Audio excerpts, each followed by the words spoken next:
Yeah, absolutely. And it doesn't always present as the first issue that you need to look at, but the problem is that if you don't deal with that stuff further down the track, everything comes back up again. So you really need to get that stuff sorted out so that you can get everything kind of running smoothly, otherwise it all just falls in a heap. If someone is on a ticker listing and I'm trying to do housing work with them, I can't get them housing until we get the ticker problem sorted out. If I want to help them get back into education but they have a huge debt hanging over their head, they're not going to be able to pay their school fees and carry through with their schooling until that's dealt with. I've been using the health check now for over 12 months, and I find that it actually helps identify the legal issues and steps that we need to take with them.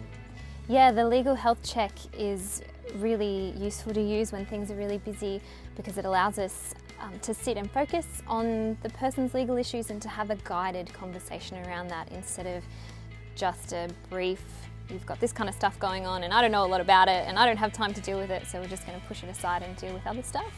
So the form is, the legal health check is really useful to sit down and take a moment just to actually focus on the person's legal issues. Legal health check is helpful because client and I can take time to go through a range of issues in their life, looking into housing, Centrelink aspects or debt issues. It actually probably streamlines our work, if anything, when it comes to legal issues. What we've done is, or myself personally, is I've incorporated it into my initial intake with clients. So we can refer back to the postcard and ask those basic questions again. So it hasn't taken any additional time. If anything, it's made it easier for us. And another one, I was supporting a young man whose mother had passed away and had a significant amount of money in an estate account, a trust account for him, and it was a lot of legal paperwork that I had no idea how to do to help him access that money, and the community lawyers were able to help us fill the forms out and speak with the estate holders and to get him access to that money, which was amazing. So.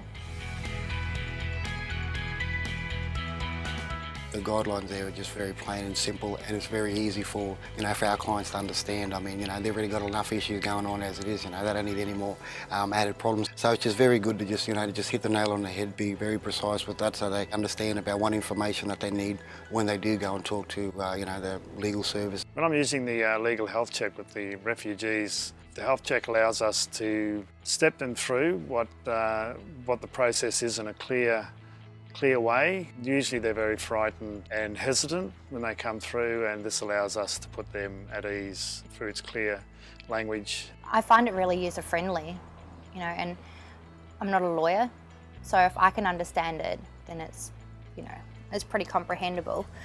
If a client doesn't understand, we're there doing the form with them anyway, so we can always explain it in another way that they can understand it, whether it's because of culturally they don't understand or intellectually. We're there, so it's really user-friendly. I think it will help the client to open up what their priority in what we need to do first in the legal matters. The legal health check gives me an opportunity to open up a dialogue with clients around different domains of their life. This helps make the issue just a smaller issue rather than have to be confronted by one large issue. So we often refer to the postcard. We have dozens of people come through the door at a time, so a few quick questions gives us all the indication that we need to refer them on to our visiting lawyers for legal help.